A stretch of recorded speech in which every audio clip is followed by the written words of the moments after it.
resolution that Washington, D.C. should be granted statehood. Today, over 700,000 Americans living in Washington, D.C. are denied the most basic principles of democracy, representations. So this is the fundamental argument for us today. Despite paying taxes, serving the military, and contributing to the nation's economy, culture, and political life, D.C. residents have no voting representations in Congress at all at this point. Their local law can be overturned by legislators from other states. Their voices are muted in national stage. That their coordinations, this contradiction is not merely just political oversight. It is a moral failure and a profound injustice that cuts to the heart of American ideal. To live under government without a vote is to live as a second-class citizens. Washington, D.C. should be admitted as the 51st state to honor America's promise of democracy, fairness, and equality for all. We're so proud to be the affirmative side today. Our framework today for this debate is, for this debate, we must center the fundamental obligations of the democracy government, which is to secure the consent of the governed and to ensure equal political participations for all citizens. When a government systematically denies a population to the rights to representations, it violates the core principle that legislates its authority. Thus, the question here before us is simple but very profound, which is, will we continue to let a system that really harms the hundreds of thousands that based on geographic and historical injustice, or we will fulfill the promises of democracy by granting full and equal statehood to the people here that live here and that do nothing wrong. The judge should evaluate this round according to which side better advances democracy equality and corrects historical wrong embedded in American governance. So the solo stakeholder here is the citizens who live and who stay in this part and who do not want to move. They're the most vulnerable stakeholder in this debate. So the judge should judge in this debate based on this group of people's benefits instead of any other.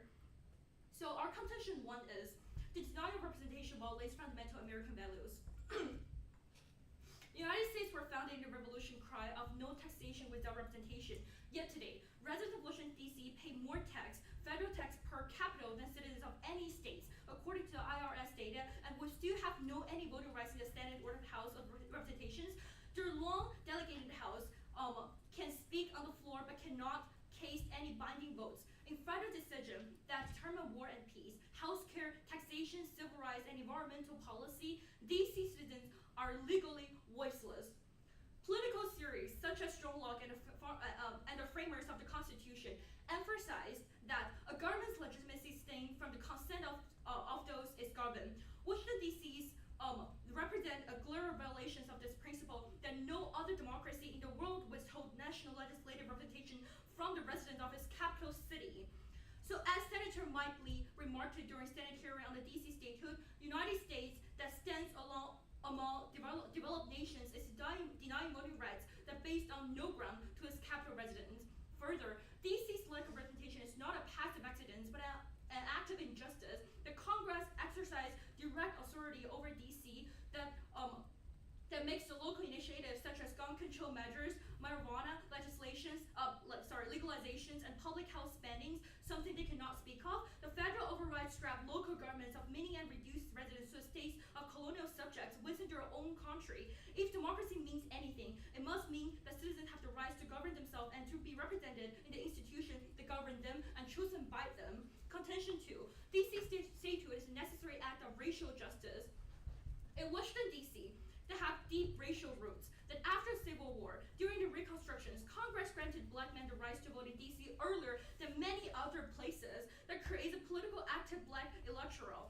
However, as black political power grew, white supremacy backlash followed. That in 1874, Congress stripped D.C. residents of their elected mayor and city council, imposing direct federal control over this district. This move was explicitly aimed at curbing black political influence. Today, although that gentrification have somewhat changed DC's demographics, nearly half of the city's residents are people of color, continue to deny statehood, sustain a historical legacy where the political voice of black Americans and other marginalized communities are not being heard and deliberately silenced. There are many historians that point out that this kind of disfranchisement of DC residents was one of the earliest and most enduring acts of racial retrenchment of following reconstructions. That granting DC statehood would be a major step toward racial equality in political power. It will recognize the agency, humanity, and full citizenship of a community would also set a precedence for undoing structural racism embedded in American government, showing that we are willing to confront this historical injustice and also continue to shape our institutions.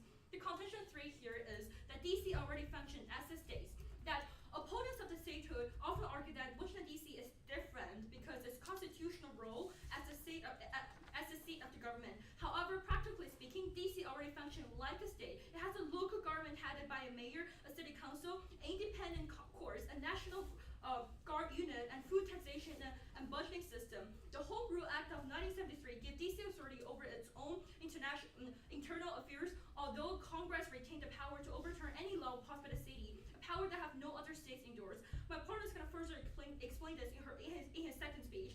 But based on all of those 3 contentions, we're really proud to be the affirmative side today, and we wish the judge can grant DC the same power as any other states.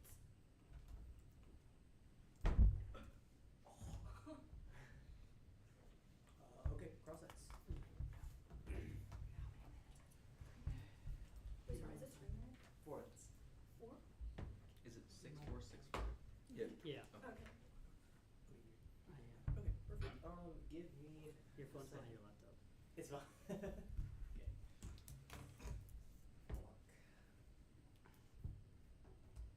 Good speech.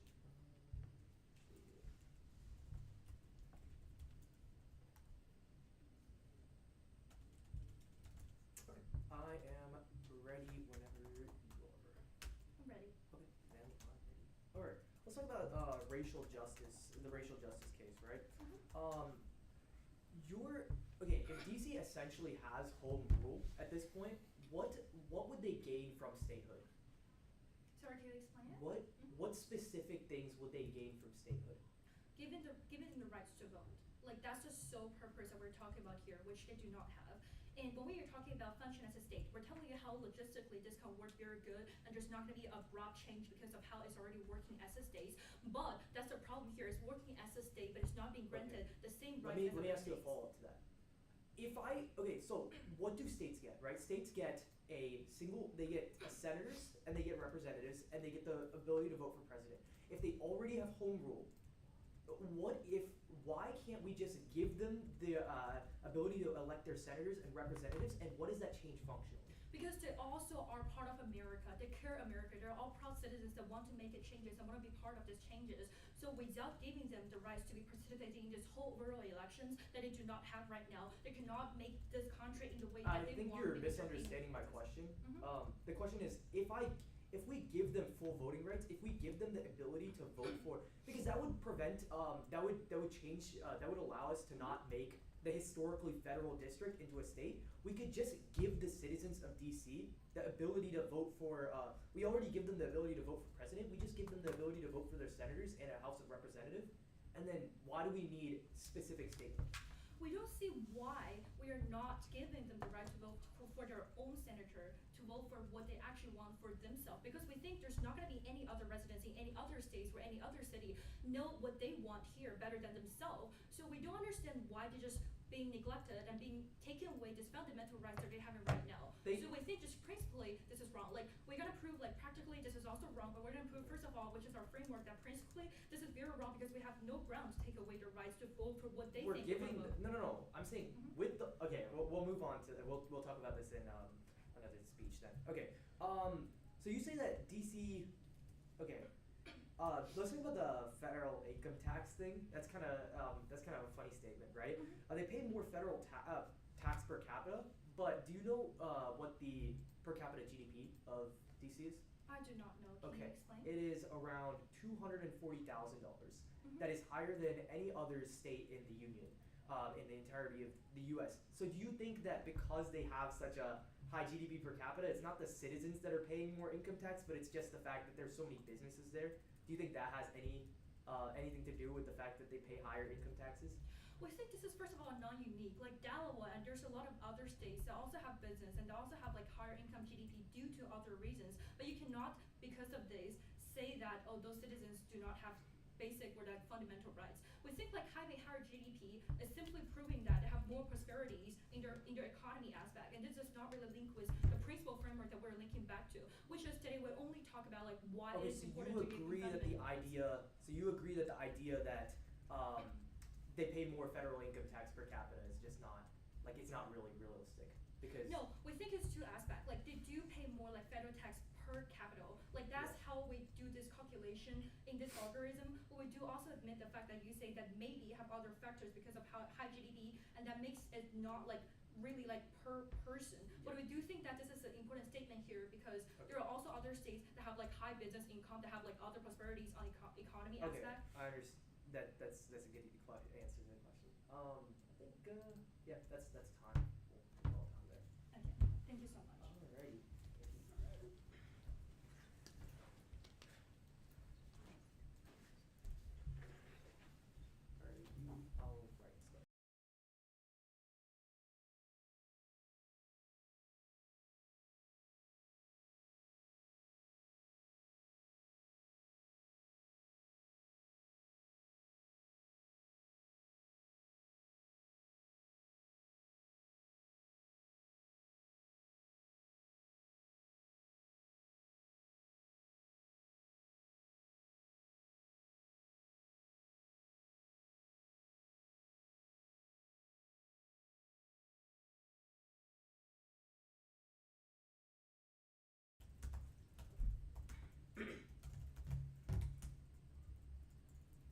We negate the resolution. This debate should be framed to maximize societal welfare. As debaters debating public policy that affects the country, our obligation is to make the choice that benefits the most people.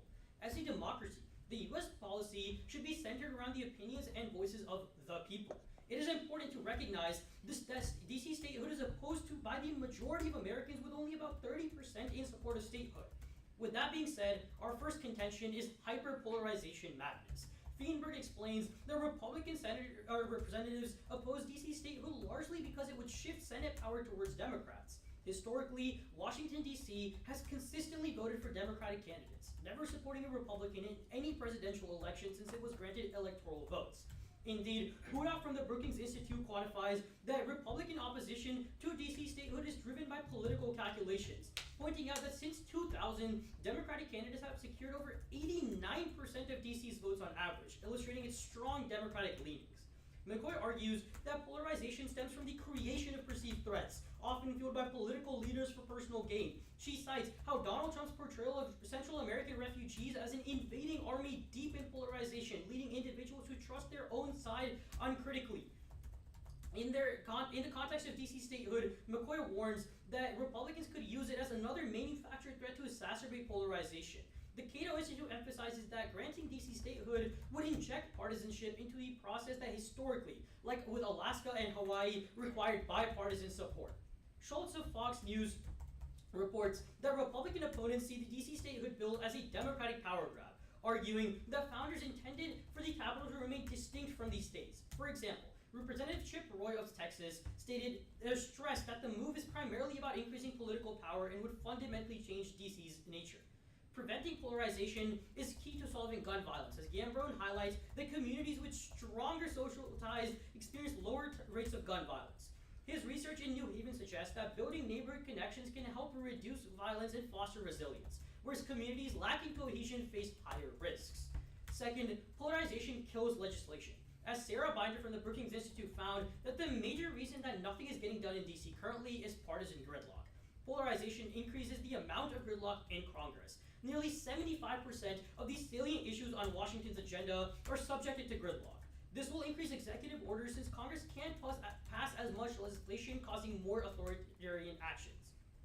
Therefore, polarization will also lead to authoritarianism. Jennifer McCoy finds that a more polarized country becomes more untrustworthy as each side views the other, and this hurts democracy.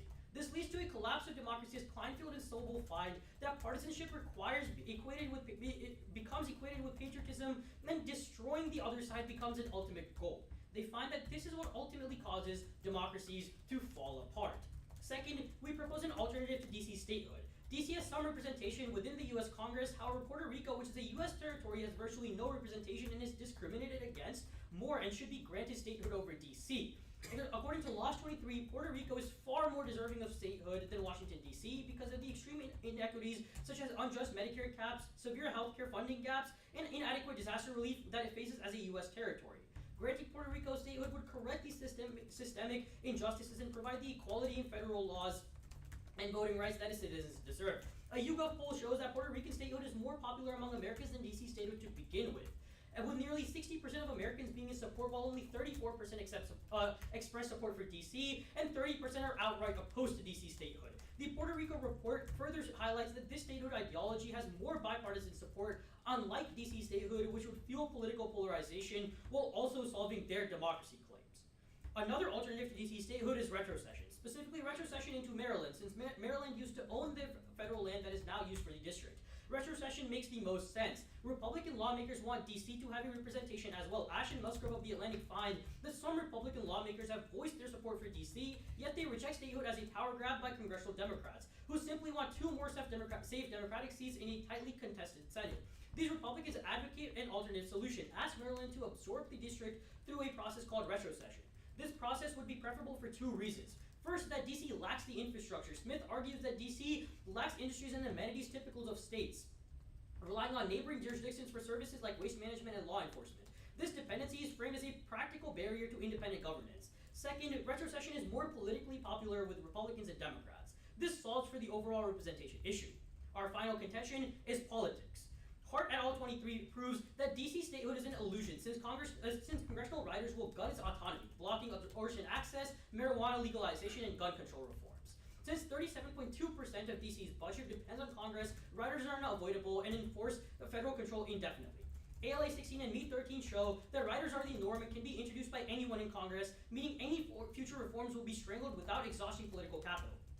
What this means that any prospective AF policy in DC will be shut down by Congress through riders and expenditure of political capital to get this through.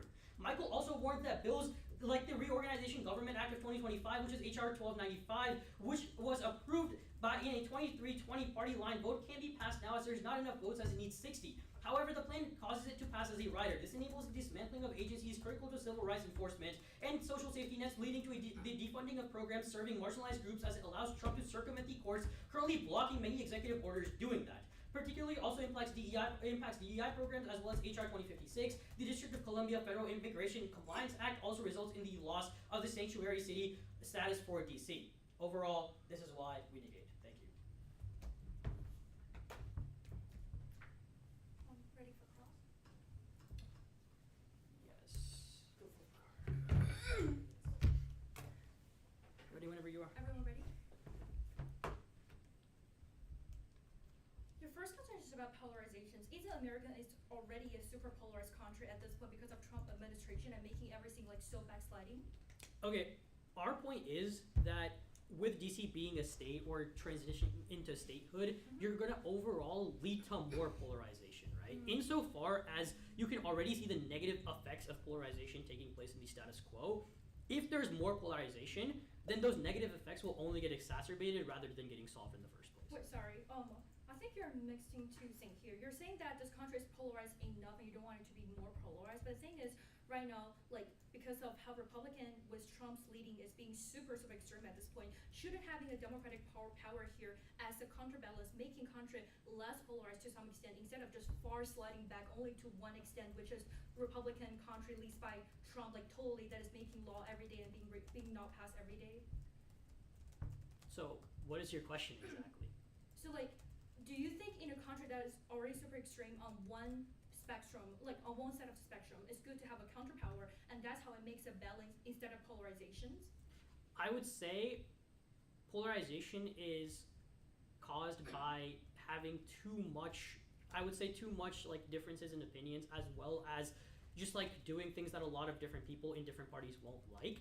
Insofar as you're telling me right now that the country is too like one-sided with it being a Republican, for example, I would tell you insofar as that DC statehood would cause those Republicans to even distrust each other, you're only going to lead to more polarization. That's what the entire argument is about. Wow. So like our opponent here is saying that there's too many voices because we don't want it to be too so-called polarized. We're not giving voices enough to be heard because there are too many voices. You don't want to cause polarizations. So can we conclude your polarization points as you don't want like that many voices, that many We're not opinions. saying that. We're just saying insofar as that granting DC statehood would cause Republicans in their own party to distrust each other, as well as Democrats in their party to distrust each other, you're inherently going to be seeing more polarization. Like, first of all, I don't see a link how that really leads and happening in the world. And secondly, like, my question here is, isn't Republican Party already not trusting each other when Trump got elected because of how the first time of he getting elected, we do see people from Republican being super against it, and now people are still super against it, but there's just not enough voice being heard. There's just not enough pushing back power from the backlash of democracy from this party. I mean, insofar as Puerto Rico statehood is still more wanted by the majority of Republicans as well as the majority of the public, I would say that that is always a better alternative.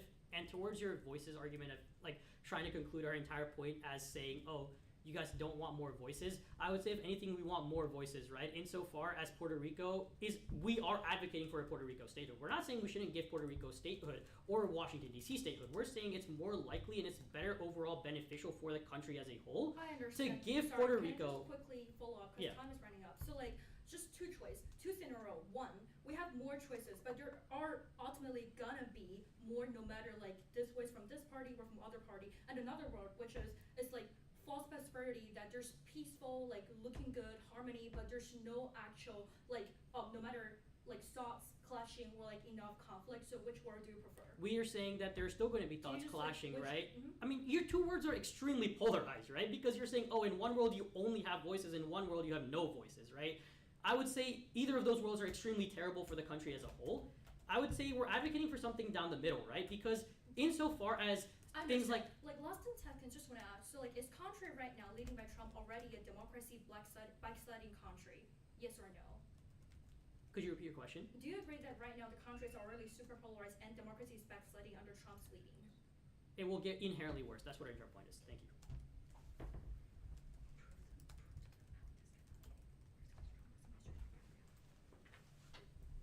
I just had a quick question about this. Am I able to bring up evidence in this speech? Mm-hmm. Okay.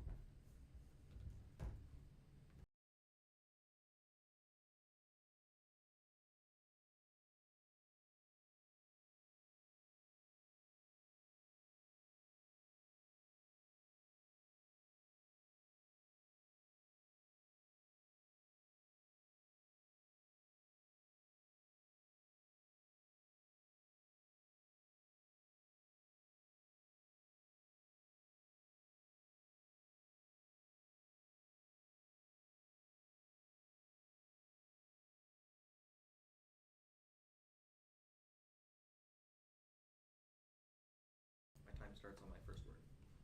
So first, I want to reiterate what our points are in this argument. One of the biggest issues we're trying to advocate for is individual rights of a person in DC, someone living in DC, any regular person. Our opponents talk about how even though they have higher federal income taxes, that's actually due to businesses, and that's because the region as a whole is more wealthy.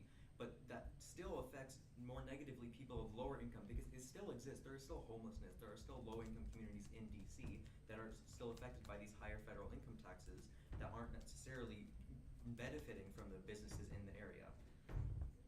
Additionally, our opponents talk about how we don't need to grant DC statehood because we can guarantee them the rights that they should have in other ways. But isn't that just circumventing the thing? I mean, in any argument, you can just go, we don't have to do this. We're going to do the exact same thing, but under a different name. We can't just say, we don't want to give them statehood, but we'll give them senators, we'll give them everything else they want, but we just can't call it a state. What's the point in that? At that point, just give them a state because that's a very easy way to get that done. Give them the exact same rights, a very clear path, well-defined in the Constitution. It's known, it's happened like 30-something times in the past where new states have been added. It would be so simple to do this and then guarantee all the people living in DC these rights that they need, which I would like to bring up. In 2014, the UN called out the United States for not granting people in DC the same rights as the rest of the citizens, the same rights as the rest of the people in the same representation of the rest of the people in the country. No taxation without representation is a central part of our country, and what we're having here is essentially taxation without representation. People in DC aren't able to represent themselves in the Senate, aren't able to represent themselves in the House of Representatives. Sorry. But they're still getting affected by all these decisions. And additionally, our opponents talk about how the DC already has home rule, which means they don't need to have these same representations. They can just rule for themselves. But the issue is, these are still falling under the congressional rulings. They don't have the same protection that any other local government would have. In DC, if a local government chooses to do one policy, and then the federal government decides they can't do that, then the federal government can come directly after this local government, whereas in a regular state, the federal government would have to talk to the state, which has a lot more resources at its disposal to argue with the government instead of directly attacking a small local government. Another thing our opponents talk about a lot was polarization, and how polarization is a major reason as to why they believe DC should not become a state. However, as my partner brought up in the cross-examination, the country is already very polarized, and the issue of introducing a few more seats in Congress just to guarantee some extra people the rights they deserve, the very small amount of polarization that would result from a few extra seats is not worth the people continuing to live without the rights they're due, as stated by the UN Human Rights Council. Citizens' rights outweighs political chess games between the Republicans and the Democrats, and they argue that the DC statehood argument is just a power grab by the Democrats, but on the other hand, maybe the DC state opposition is just a power grab by the Republicans. They feel like they want to oppose it because they know that it'll give them less power in Congress, and it's coming at the cost to the people living in DC. These are real people we want to focus on. We don't care about whether Republicans or Democrats have the power in the House right now. We are talking about the people living here, the people whose lives are affected, people all around this building who walk to work every day. They are affected directly by these, and we're not arguing for that. We're not arguing for the parties, we're arguing for them. Additionally, they bring up how Puerto Rico is more popular as a state candidate than DC, and how 30% of the poll oppose DC statehood. First, I want to talk about that 30% statistic. As our opponents brought up a lot, many Republicans already oppose DC statehood, and if 30%, not even over majority, it's a very good likelihood that those 30% are strong Republicans who understand that it'll bring less power to Republicans in the United States government. And additionally, this specific state is about DC. Puerto Rico is not relevant to this. DC is the most important thing. Puerto Rico is a good example. I would give them that, but we want to focus on the specific details to DC. They bring up issues of civil rights in Puerto Rico and discrimination in Puerto Rico. These aren't the same as what's going on in DC. We can't argue that because situation A has this issue, situation B also has this issue because they have a couple things in common. That's not how this works. They also argue that gridlock will hinder DC legislation, but in the current state, DC can't make their own legislation. The citizens can't make the legislation they need to, that they would normally be able to, like things like marijuana legalization, gun control, and now abortion rights.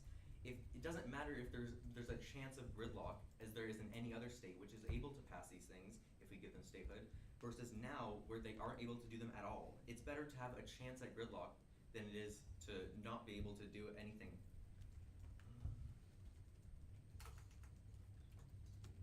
Additionally, DC is already majority Democratic, as our opponents brought up. So if guaranteeing its statehood doesn't necessarily impact presidential elections, because they already have the right to vote in presidential elections, that's not going to majorly affect it because they're already Democratic, and it might affect maybe a couple seats in Congress. But again, we already have a majority in Republican. We saw in the most recent election majority Republican seats. This isn't going to and we know how the Senate works. It's very close races. But we're having Republican majorities. One or two extra Democratic seats is not going to, two extra Democratic seats is not going to majorly affect that. Okay.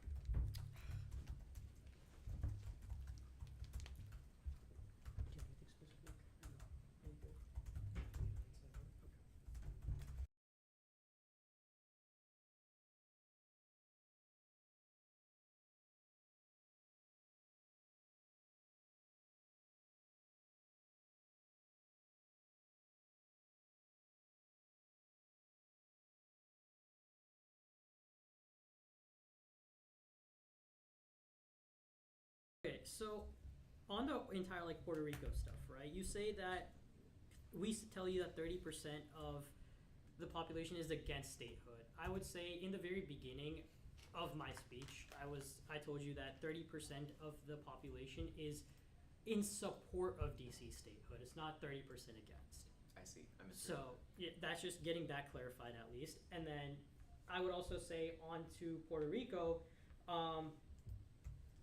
I would say inherently it's not the same as DC statehood, right? So how would you so I know you mentioned in your rebuttal that it would be kind of like the same scenario as granting DC statehood. Can you kind of explain the warrant behind that of why you think it's the same thing as granting DC statehood? Well, if inherently Puerto Rico is currently a U.S. territory and DC is a state. Yeah, we're arguing that it's not the same thing, and it's not fair to bring up specific examples of Puerto Rico being better for statehood as an argument for why DC should not be not be granted statehood. We're saying that because Puerto Rico is so different from DC, then we shouldn't be bringing it up into this argument at all. But inherently, what is better? If you increase gridlock and increase polarization by granting DC statehood, or if you decrease polarization and decrease gridlock by granting Puerto Rico statehood. Okay, but if we're talking about specifically DC, we're talking about gridlock and polarization. I want to take it aside quickly. How important is slightly more gridlock, slightly more polarization versus 700,000 people getting the rights they constitutionally earn and the UN has stated they deserve to have? Wouldn't you argue that a person's individual civil rights is more important than their high up federal government having slightly more gridlock? We're not taking away these people's federal rights, right? Because federal rights is a right of anyone that's a citizen of the United States of America. Yes, we're not taking that away. We're not taking it away, but we're establishing they don't have the same protections that the rest of the citizens have. It's not about, it's inherently not about protection insofar as they do have the same protections that other citizens also have. No, they don't have the same legal recourses to go from local government to state government to federal government. They just go straight from local to federal government, which creates a lot of issues, like the federal government having a lot of control over individual people's lives, when normally the federal government has to talk to the states, and the states talk to the local government. Insofar as I tell you that you just told me that DC does have local government, I'd say the local government is more so involved in individual people's issues than the federal government would be. Yeah, and we're talking about the local government is more negatively affected when they have to deal directly with the federal government. Going on to another question, just because I think we've spent like a minute and 30 on this. On your low-income community stuff, right? Like the very first couple of arguments that you made, if DC's population is disproportionately low income, like you tell me, how does granting them more political power, which is kind of your entire point, ensure better outcomes overall for their lives? When I'd say that existing state governments already struggle to kind of uplift low-income citizens to begin with. Well, what happens in other states is there are low-income communities, and they have issues getting to their representatives and telling them what they want. And whether it's money issues or just some political issues, it's hard for someone in a low-income community to directly get what they want with the government.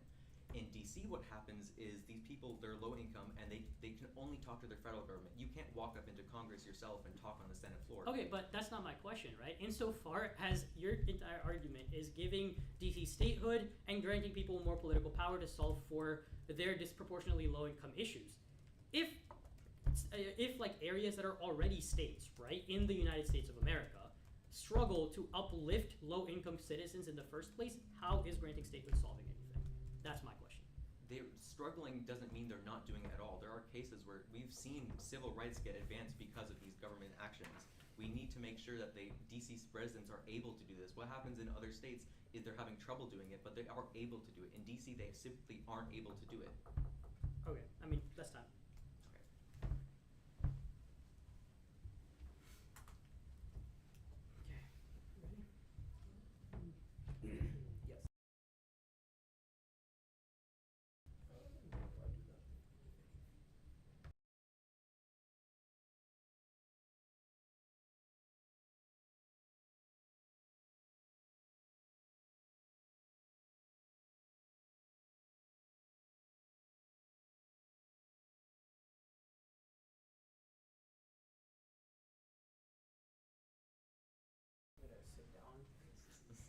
The best place to stand up. Okay, so let me set a timer and then we're all ready. 6 minutes. All right. Is everybody ready? Opponents, partner. Alrighty, then let's get started. All right, let's start on their framework. Right? Let's go on to their case. on their framework, remember, DC was never intended to be a state. It was historically a federal district. As in the Constitution, Article 8 says that DC was intended as a federal district with federally owned property. This is in opposition to the statehood movement, and giving DC statehood would simply go against the Constitution. It would decrease the legitimacy of the Constitution. And remember that the majority of Americans do not want DC statehood, and so we should be against DC statehood as representatives of the U.S. public. This debate should be framed to maximize social welfare, as we talked about in our first speech. It is important to recognize that DC statehood is opposed by a majority of Americans, with only 30% in support of statehood. Their framework simply puts the interests of a small group, 700,000 people, above the interests of the rest of the country, which is against democracy. On their contention one of democracy. First of all, Carr, the Attorney General of Georgia, explained that supporters of DC statehood are arguing that the residents of DC are disenfranchised. However, this is not the case. Making DC a state would give DC residents more power than of those of the other states, since DC residents include congressional staff, leaders of federal departments and agencies, members of the media, lawyers, and lobbyists, which all have more influence and power over Congress, more so than anywhere else in the country. DC statehood simply will increase the power of lobbyists. There are swarms of lobbyists and lawyers that will lobby senators in the new state. There are more than 240,000 government employees, and that doesn't include the swarm of lawyers and lobbyists. And that would just increase they would simply serve the interests of the federal government bureaucracy, which is a permanent vote for the expansion of the federal government in size, power, and financial favors. Durden finds that lobbying has led the political process to become complicated and unpredictable, and there's almost $2.6 billion a year going towards lobbying. As DC becomes a state, lobbyists will simply become more powerful, and since DC has senators and representatives, there will be and since lobbyists will have a higher voter turnout, this new state is simply a voice for lobbyists. Now, Zach Smith also finds that DC lacks the industries and amenities typical of states, relying on neighboring jurisdictions for services like waste management and law enforcement, which means that DC's dependence is a practical barrier to independent governance. But in addition, DC statehood could have an increased ripple effect. As soon as Republicans regain majorities, especially because they have a majority right now, they increase their power for their side. They're going to subdivide red states, and we're going to launch a all-out raw political arms race. Second, I like to point out that the founders intended DC as a neutral federal district. The U.S. Constitution created DC to be independent. That goes against the founding, giving DC statehood goes against the founding principles of the Constitution. But alternative representation options already exist. DC state residents have local governance, and they have the option to retrocede back into Maryland without creating a whole new state. Indeed, the best alternative, and one they concede in cross-ex, is that we should simply give DC the same senators and representatives without making an official state, which prevents the Constitution from being delegitimized. This will allow DC to have the exact same political representation as a state without becoming a state, and staying as a federal district and ruling it and letting Congress still have oversight over the state. But then we also have on their contention too of racial justice. Race should not dictate constitutional structure. Racial disparities are real, but they shouldn't justify restructuring entire constitutional principles like how states were formed. But in addition, we say that Puerto Rico statehood is more important in that case. Puerto Rico has been disenfranchised for a century as well, but they are a remnant of U.S. colonialism. They are the remnant of the U.S. imperialism, and in fact, they are more discriminated against. They have more problems in and of itself. In fact, Puerto Rico needs statehood to pay off its debt. It has and file for bankruptcy, since there's no way the country can pay off its debt right now, and without giving Puerto Rico statehood, we'd have a lot of problems. Now, let's talk about their points against our case. So they say that low-income communities are hurt by the income tax, but I say that the federal income tax is the same regardless. It's not really an important point. In addition, they say that if we give DC statehood, it's the same as giving them representatives. I say it's not. Keeping DC as a federal district is how the Constitution was intended, and when you give DC statehood, you delegitimize the Constitution. You make it easier for other laws to pass that are delegitimizing the Constitution and not taking the Constitution for its word. In addition, I would say that they say that home rule is bad because it allows Congress to have more power. However, they completely neglect our point about bills and riders. We say that if DC statehood bills were to be passed, it would be passed with a rider introduced by the Republican Congress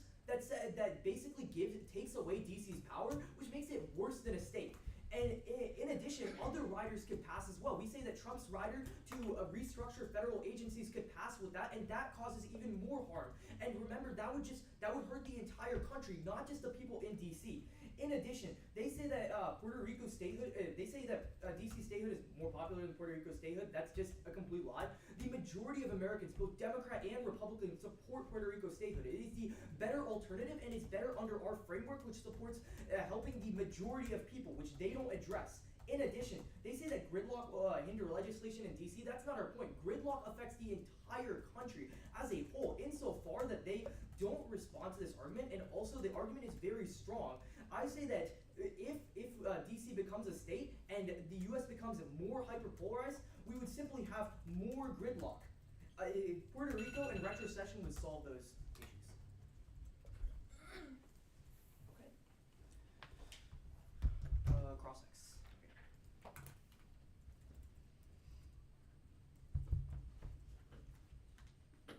Okay. 4 minutes, right? Okay. Yeah.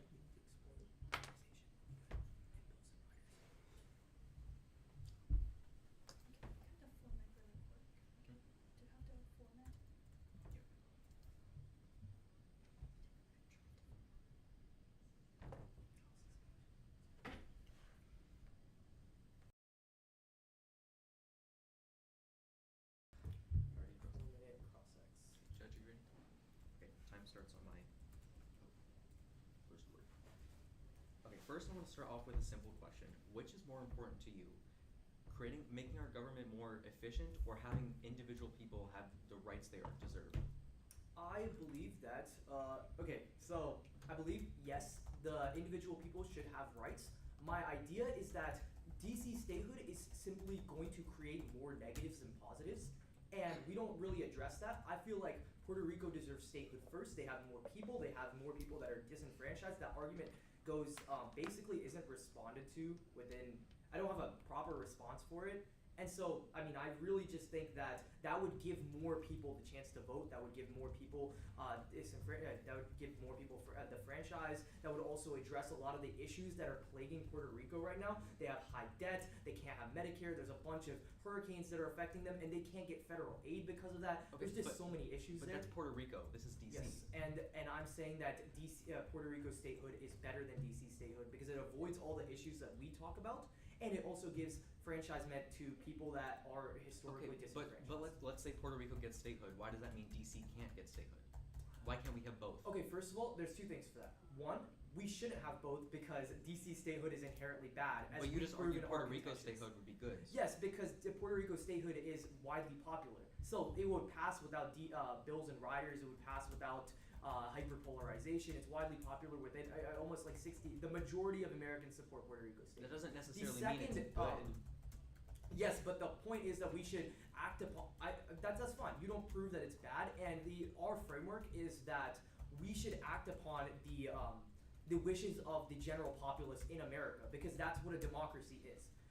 In addition, the second good thing about Puerto Rico statehood is that we only have a certain amount of political capital, right? The U.S. Congress can only do so many things at one time. So if we pass DC statehood, that is a very costly and expensive political maneuver. And so we wouldn't have the time to pass both bills. It would take a longer time. So Puerto Rico statehood is more important. It should be prioritized first because it takes a long time. But regardless of which one gets prioritized first, the DC statehood can still happen. Even if Puerto Rico gets statehood, DC can still happen. I'm saying that that's doesn't go bad. against it. That's fine. That's something you have to argue, right? Okay. I'm saying that Puerto Rico I'm saying DC that statehood the is amount of time it would take doesn't negate anything we're saying. We're arguing DC should become a state. If DC becomes a state 100 years in the future, Okay. our argument still stands. Okay, that's all arbitrary. That's all arbitrary. I don't really think that's really important. And insofar we prove that DC statehood is bad, Puerto Rico statehood is always an alternative that solves your framework. Okay, I want to move on to something else. All right. You talk a lot about the Constitution and how constitutional legitimacy of granting DC statehood. Yes. Your main argument is about how DC was intended as a place for the federal government to be completely regardless of politics, completely Yes. not related to states. But the Constitution states this is in regard to the federal government, not the individual people living there. The federal government doesn't say everyone living in this specific square of land should have different rights than everyone living in the Well, rest of the everybody country. in the federal district should have. Yeah, so the land It under should a be government building should have different regulations, but not a person living in a house somewhere in DC. Okay, You sure. shouldn't have different rights based on where you live. That's why we say that we should still give DC the ability to vote for representatives, but don't make it a full state. Okay, Because but- that undermines the Constitution. But if you want to give DC senators and House of Representatives, then that does the same thing, undermining the No, Constitution, it like does you not said. undermine the The Constitution. Constitution says the way the Senate works and the House of Representatives works, 2 senators per state. If you give DC 2 senators, but you don't make it a state, how do you explain that to the founding fathers that you're going against what the senators are by Because just we're giving it them to- representation. We're giving them representation. Okay, but what's stopping me now from just saying, okay, I think Texas should have 5 senators now? Like, you can't just hand them out to anyone you want. You give them to states. It's very clearly defined. Each state has 2 senators. Okay, that's fine. Okay. That's not. I don't think that changes. Sorry, I feel like I was yelling. No, you're good. You're good. Okay. Yeah, that was. You just asserted. That's good.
judge.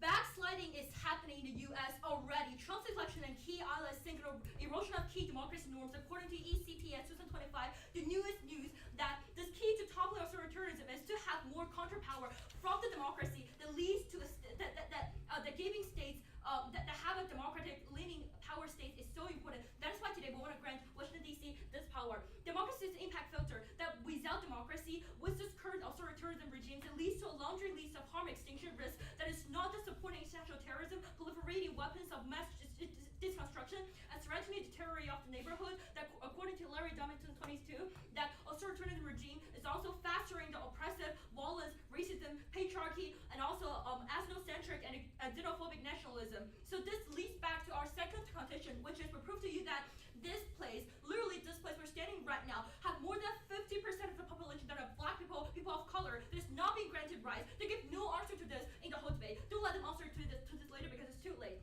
So with this fascism is on rise in the U.S. and it's met with the overwhelming silence that is, according to Gorlach 2024, Stanford Sociology PhD, that do you want to vote for a world that is telling you that which is the negative that is proposing that there's more silence, which is better, and a false prosperity, or do we want to vote for this side, which is affirmative, that we want to make a change on that we want to give a state that have more democratic leaning, that can create the only counterpower here that is stopping the authoritarian regime from happening, that is stopping from how right now those social activists are being chilled under this power.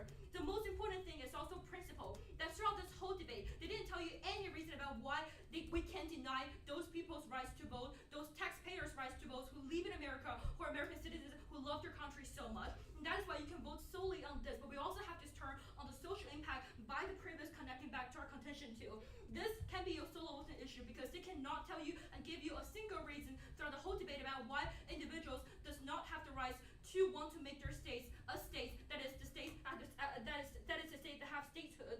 So based on this, we can win under both framework that is social impact, but also we also win under our framework is the principle that in the worst case scenario will give you a turn under social impact about like how you're not caring. And then they try to tell you that, oh, we're putting a small group of people's rights over the large population. First of all, that is not true. They give no direct link, no clear link to create to prove you that how this create harm to directly majority. We here know how other American citizens is being largely harmed simply because statehood is being granted to Washington D.C. And second, this is a super dangerous thought. That is what is happening and create polarization in the first place in America, which is we care only the tyranny of majority. This tyranny of majority is a very philosophical thing that is the only that is the only reason why we're creating this two-power system. That is why the only reason why the founding father creates constitution. The reason why people care about this country so much because we do not only grant rights to majority, we do not only just go with tyranny of majority, but we care rights of minority. That is why we become the meaning. That is why we become the model of democracy. That is why everyone want to come to this country because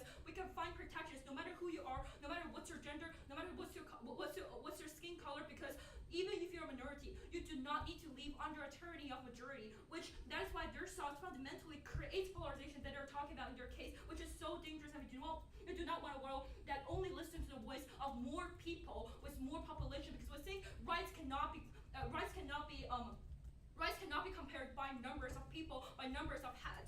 And certainly that they're telling you that, oh, just give DC all the rights, just like Senate and everything, but do not give them an actual statehood. My partner proved to you how dangerous it is, because without this procedural, without this right of procedural, giving them everything statehood can happen without actually giving them statehood, that creates more problem, more corruption, and leads to more damage and harm. Because without this procedural justice, we cannot actually limits and we cannot actually limit how this will go. And also, like, we think this is just like very tricky. Like, if you just want to give them every right that they could have as a statehood, but do not give them and tell them that, oh, this is a statehood, that is literally just not something that could be debatable, because that is literally just giving them statehood. That's the same thing. So don't let them trick you on this. And then they try to tell you that, oh, like, Puerto Rico wants rights too. Yes, we agree. Like, that's a good thing. We can give them statehood. We can do both. Permutation, why not? Because this does not lead to any contradictions or any conflict with DC having the state's rights. They did not tell you a single reason why Puerto Rican having rights or Puerto Rican having the statehood can lead to DC not having it, and this cannot happen at the same time. They give you no reason on this. And then they're saying that, oh, the single arguments they're saying that why Puerto Rican should have statehood, but DC not, is because it's more popular, leading back to their tyranny of majority, which sounds like our opponents really like making tyranny of majority happening in America and giving this backsliding to democracy, which literally want more voices, that we do not want prosperity, that they agree and that they agree with us in the first crossfire. And the last thing is this harms the most are the minorities and the normal people who actually live here, who needs rights here, and who cannot move around. This does not harm any politicians or any lobbyists that can move around all over the country and move to any states they want to leave, and then work around and have 7 houses in 7 states. So the people who actually harm here are the people who actually live here, who have a family here, who cannot just simply move because they don't have enough money to do so, because their whole life is here. We have to give those people the fundamental rights that they deserve. We have to give them the statehood that all other state citizens have. We don't see a reason why they cannot get this, and because of this, because of the sole principle of we should not have any reason, and they could not prove you any reasons why we want to deny those people the fundamental rights. We cannot deny those normal people who cannot move to any other states those rights. We are so proud to be the affirmative side today.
Will just be framework stuff, then our side of the flow, and like our side of the debate, and then their side of the debate.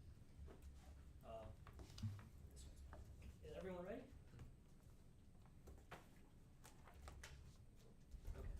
Okay. If everyone is ready, then my time will begin now. Our opponents' arguments may be very emotionally rooted. However, the simple argument is that they're not rooted in facts. Let's specifically look at the certain parts of this debate. On the framework debate, we have to keep the founders' intent in mind. DC was explicitly designed as a neutral federal district to prevent any single state from exerting undue influence over the federal government. Granting statehood contradicts this foundational structure in the first place. We're telling you inherently it's better to keep the way that the founders intended DC to be, as well as to keep the way that America was first meant to be, rather than going over whatever our opponents are telling you. And second is public opinion in the first place. Majority of the American population oppose DC statehood. As Gallup polling National Surveys prove that only 30% of all Americans actually support DC statehood to begin with. Upholding democratic norms means respecting the will of the majority, not privileging preferences of a small urban group. Inherently, if 70% or less of the Americans are able to tell you that they don't actually support DC statehood, I tell you in simple mathematical terms, that's just the majority. Let's go on to our side of the debate. On hyperpolarization, it doesn't matter if backsliding is already happening insofar as we prove to you that it happens not only faster but also becomes worse. We will still win the debate. Our argument that keeps getting misconstrued by the affirmative throughout this debate is that DC statehood will inherently fuel polarization by being a partisan flashpoint. Feinberg and Huda clearly prove that DC statehood is seen as an explicit power grab due to 89% of the area voting Democratic since 2000. Schultz identifies the Republic as already framing it as a betrayal of the constitutional tradition. Overall, because DC statehood is inherently partisan, it instantly becomes a hyperpolarizing issue, worsening the deep political divides in America that our opponents literally come up here and tell you already exist. Overall, DC statehood causes a government shutdown. Binder shows that Congress is already stuck, with 75% of all major issues being deadlocked. Adding DC statehood as an issue will amplify partisan warfare and ensure even less bipartisan cooperation, which forces an authoritarian regime since presidents are forced to govern by executive orders. This overall undermines their entire point about having enhanced democratic processes insofar as not only the current presidents but also the future presidents will have to use executive orders to get anything done, meaning overall you're going to be making America a more authoritarian country rather than democratic in their world. On politics, this is the least addressed argument in the debate, and also the most misunderstood. So let's clean it up a little bit. Remember that Hart et al. 2023 proves that DC statehood is an illusion, since congressional writers will gut its autonomy, blocking abortion access, marijuana legalization, and gun control reforms. Since 37.2% of DC's budget depends on Congress, writers are unavoidable and enforce federal control indefinitely. ALA 16 and Meat 13 also go completely drop throughout this round, which show that writers are the norm and can be introduced by anyone in Congress. And Michael also warns that bills like HR 1925 won't actually pass right now, but will pass if attached as a rider, which will allow Trump to dismantle agencies like the EEOC and the Department of Justice Civil Rights Division, including social safety nets. In addition, HR 2056 will be removed, which results in the loss of sanctuary city status for DC. Remember that politics means that DC statehood will ultimately hurt DC citizens and also give them less power than they have currently. The status quo is, simply put, more preferable. Of course, this means that DC statehood simply won't work. This is why all alternative solves their framework better, which is Puerto Rico statehood. Remember, Puerto Rico has been historically disenfranchised. Its people have been cut out from important social programs. They cannot permutation do both since they do not actually prove that DC statehood is not bad, so their permutation will ultimately fail, since giving only Puerto Rico statehood has not been contested to be simply better. Puerto Rico has been more disenfranchised and needs debt relief, better hurricane relief, Medicare, and Medicaid assistance. All they can tell you is that, people of DC lack voting power, but inherently, they can't prove to you that that voting power will not be worse in their world. Let's go on to their case. On their democratic backsliding argument, they miss a couple of arguments. The first is that they consistently miss that there is inherently inherently in their world, which is the AF world, that backsliding is worse. As I mentioned, presidents even in the future will be forced to use executive orders in order to get anything done because of government polarization, forcing gridlock. The second argument is that race should not be the sole reason that we change or how we dictate the constitutional structure to begin with. Sure, while racial disparities are actually real, and we agree to that, they shouldn't justify restructuring constitutional principles like how states are actually formed. Constitutional design should remain neutral, not based on demographic shifts like the AF is trying to tell you. On to denying basic civil rights, the first argument is that no, our arguments are not actually about denying civil rights. We keep telling them this through 3 different crossfires, but rather about having more voices put into the government. Our argument is that we have to find a way to put more voices into the government without actually causing a total government shutdown.